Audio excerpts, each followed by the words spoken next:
Hey guys, welcome back to the Brook Trout Homestead. Today we're going to be talking about doing a flower bed here at our church. So we're just going to go over kind of what we're doing and showing the mulch that we use, the plants that we're planting, and trying to do a full sun flower bed. So let's get to it. So the first thing we're going to do is, if you look over the bed, you can see that we have tons of weeds in here. We did this flower bed probably about 3 months ago, and we didn't put any mulch or anything on top of it, so the weeds just began to take over the bed. So we're going to go through, we got to de-weed it, and then we're going to plant the new plants, and then we're going to put in a nice layer of mulch over it to hopefully suppress the weeds, and then we'll see what we get from there. So let's start with the de-weeding process. So as with any weeds, I mean, as you can tell, they just grow really well. You know, thank Adam and Eve for that. But basically the point of it is, for weeding, you want to try to get as deep into the roots as you can to try to get those pulled out. So I mean, we just try to dig deep, you know, and try to get deep into the roots, because that's what's going to help the weeds not grow back as quick and as easy.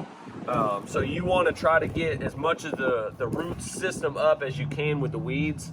So I mean, it may take a little bit, seem like a lot of work, but at the end of the day, it'll be so much worth it if you can get down deep into the weeds. Look at that root. You can get down deep in there and just get rid of all that.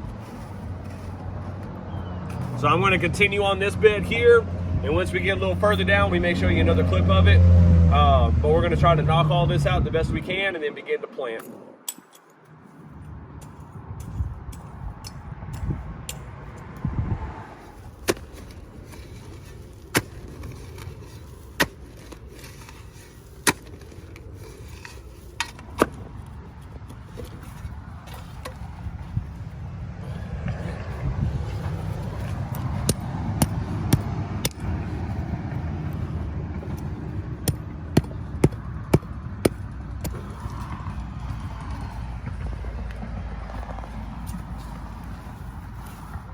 All right, so now that I got all the weeds pulled out of the bed that we've been working in, what I'm gonna do now is I'm gonna take the water hose that we have here, and I'm gonna spray the ground. That way the moisture can get in there really well. I'm gonna soak it down pretty well before we ever plant or put the mulch down. That way the soil can already have that moisture in it, and it can leach into that. And that way when we put the mulch down, we're gonna water again, but the mulch is gonna help keep that moisture in there right after we do this. So I'm gonna do that real quick, and then I'm gonna talk more about what mulch we're gonna put on top of it. And then after that, we'll talk about also the plants that we're gonna do.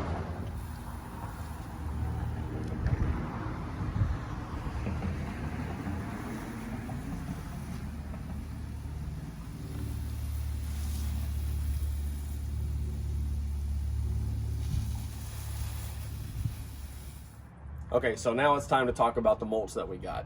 At our house, we normally get a local arborist to drop off organic-based mulch, but here at the church, we didn't have a place to dump it, so we just went to a local home improvement store and got that mulch from there. But we did get a organic Texas native hardwood mulch. 2 to 4 inches is really ideal, but if you can go 4 to 6, that's probably your best bet to do. And the reason being is because it controls the moisture in the ground for the plants to take. You don't have to water it as much, and it keeps the weeds down. So again, 2 to 4 inches is good, 4 to 6 is best. So now on to the plants that we're actually planting here. What we tried to get were perennials that were full sun and drought tolerant, because this bed is south facing and it gets sun from sun up to pretty much sundown. So this is full sun all day.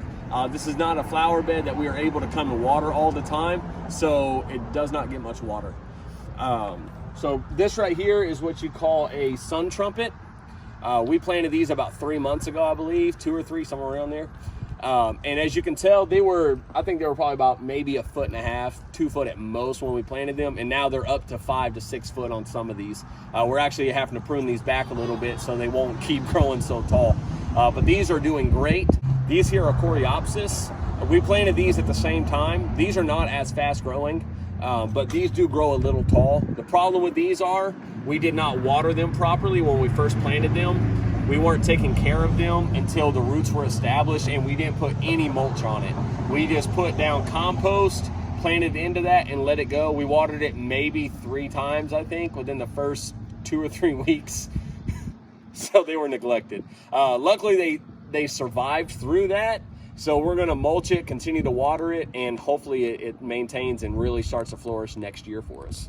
Okay, so here we have oregano, and the reason why we chose oregano is, as you can tell, we're by the curb here. So we didn't want anything that's going to outgrow this too big or grow up or cover up the lights that we have here that's shining on our building. So we did oregano. It's going to grow really well. It does get pretty big, but these are, of course, herbs, so you can prune them back. You can use them if you need to, so we're able to maintain the size of these really well. So we're putting these here in the front. That way they don't overgrow, they don't look too big or too bushy, and they don't outgrow the plants that are in the back. Now, the one that we have in the back there, those are Lantana. Again, those are really fast-growing bush plants. So we try to keep them separate a little bit because they can bush out to 5 feet and get pretty tall as well. So we're really looking forward to that. Again, full sun, drought-tolerant plants is what we wanted here. So we're gonna plant these here, and then we're gonna put the mulch on it, and we'll be right back with you in a little bit.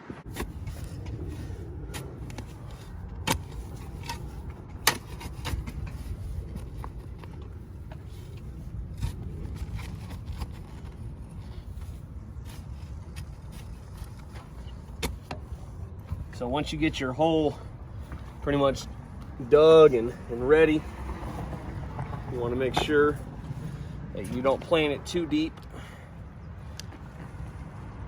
You want to pretty much level with that, so I won't have to put some more dirt back in there. Try to level it out like that. Then you just fill it back in pretty well with the dirt that you got out, your native soil. Pack it in a little bit, just like that.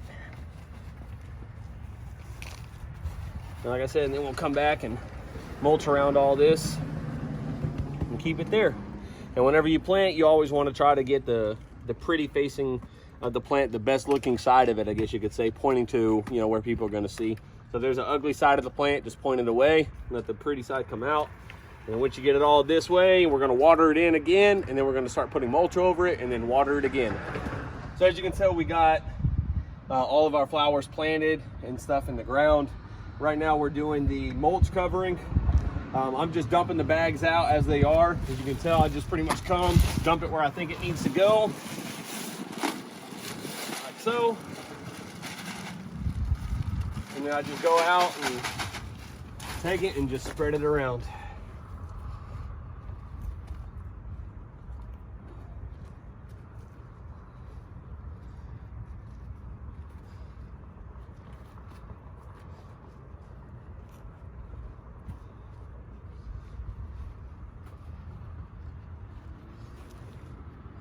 So you don't want it on top of your plants, obviously. That just kind of dumped on there. But you want to keep it kind of around it. So you don't want it really touching the base of your plant or your flowers or whatever you're mulching. So you just kind of keep it there. That way it's a dome almost. The water will run to the roots, go down into the soil, but the mulch itself won't dry it out. So that's a good method to do.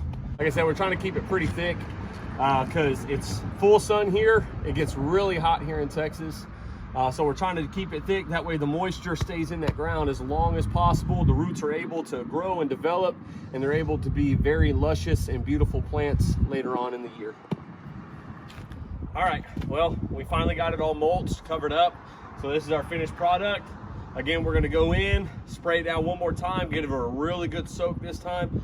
Make sure that water soaks into the ground, make sure it's there, and we'll come back periodically throughout the week to continue to water it and keep that moisture there. But a few hours, we got it done. It looks great. I hope y'all have a blessed day. God bless you, and we'll see y'all next time.